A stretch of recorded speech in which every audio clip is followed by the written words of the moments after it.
Before you can take your Yamaha Grizzly out to that big buck, you've got to know where you're heading. And when you're out tracking a harvest, one of the best tools to have nearby is a Garmin handheld GPS. You know, the ability to have mapping has come so far to people today. You know, wearing it on your watch, having it on your phone, having it in your hand. It's amazing the technology advances that are out there.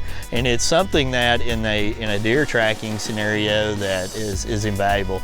You know, everybody's gonna mark a stand that's using some of these and be able to understand where they're at, how to get to and from a location. But being able to use it and take it a step further, you know, analyzing the topography, understanding sunrise and sunset and all that data that you can put in there. But after a shot is taken, being able to mark blood trails, being able to mark the last blood, you know, and go right back to it, but being able to analyze that data on places that you've looked. And it's every hunter's nightmare to take a shot and the blood ends and you mark it.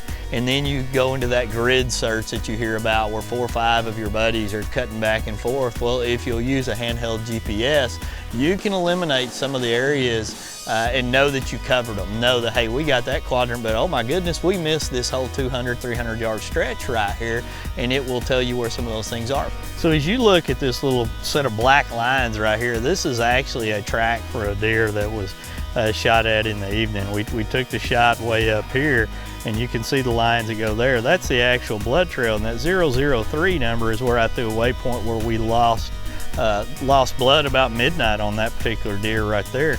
As you zoom in and kind of scroll around, you can see all of the tracking as we tried to find more blood. We're dialed in the 120 feet of the spot right there, and you can see all the lines. And you know, and that's just me looking around. There's 3 other people out here. Now, when you look at this and further analyze it, you know, this direction here, I never looked for blood. And then when you go back up here, I never looked for blood.